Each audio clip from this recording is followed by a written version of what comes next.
अपने जीवन में जैसा कर्म करेंगे, ये सबसे महत्वपूर्ण विषय है। क्योंकि भगवान ने हमें आपको जो अधिकार दिया है, हमारा आपका अधिकार कहाँ है? कर्म में हमारा आपका अधिकार है। भगवान स्वयं स्पष्ट रूप से गीता में अर्जुन से कहते हैं कि हे अर्जुन, कर्मण्येवाधिकारस्ते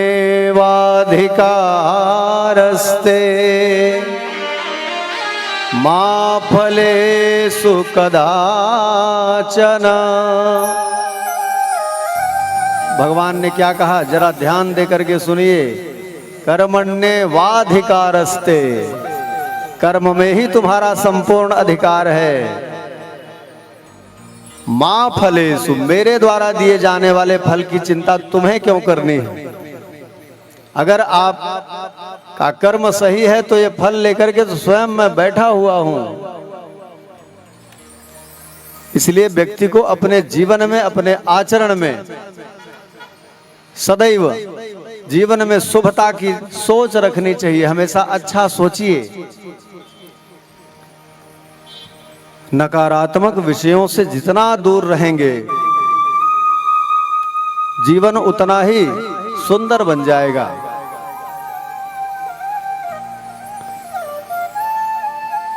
इस शरीर को स्वच्छ करने की आवश्यकता है। भगवान कहते हैं, निर्मल मन जन सो मोहि पावा, मोहि कपट छल छिद्र न भावा।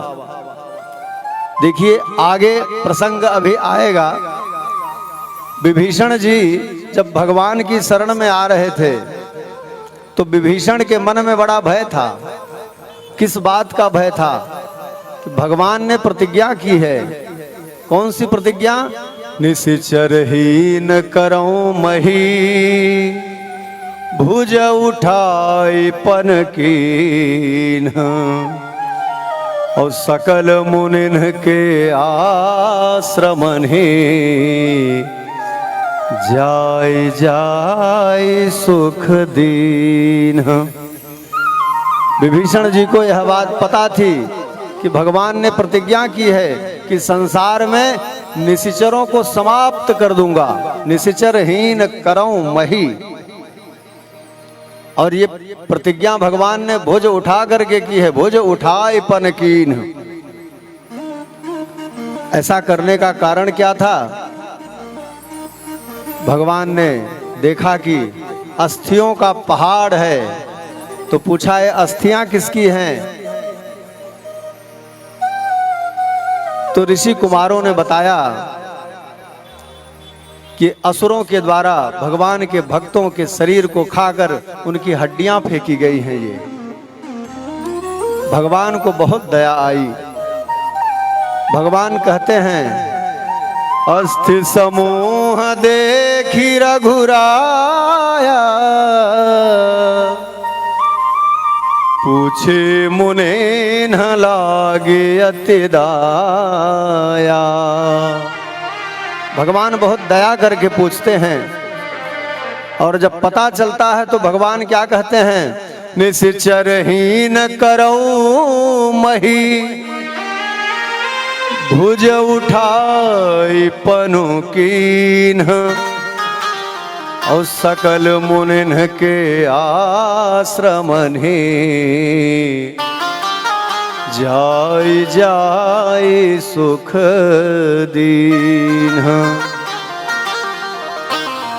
अब यहाँ विभीषण जब भगवान के पास आने लगे तो विभीषण जी को भगवान की यह प्रतिज्ञा याद आई।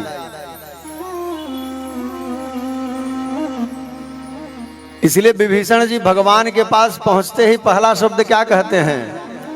कि मैं निशिचर अति अधम स्वभाव, मैं निशिचर अति अधम स्वभाव, शुभ आचरण कीन्ह नहीं काऊ, शुभ आचरण कीन्ह नहीं काऊ।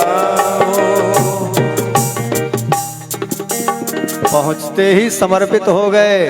कहा, महाराज आपने निशिचरों को मारने की प्रतिज्ञा की है, और मैं निशिचर अति अधम स्वभाव, शुभ आचरण कीन्ह नहीं काऊ।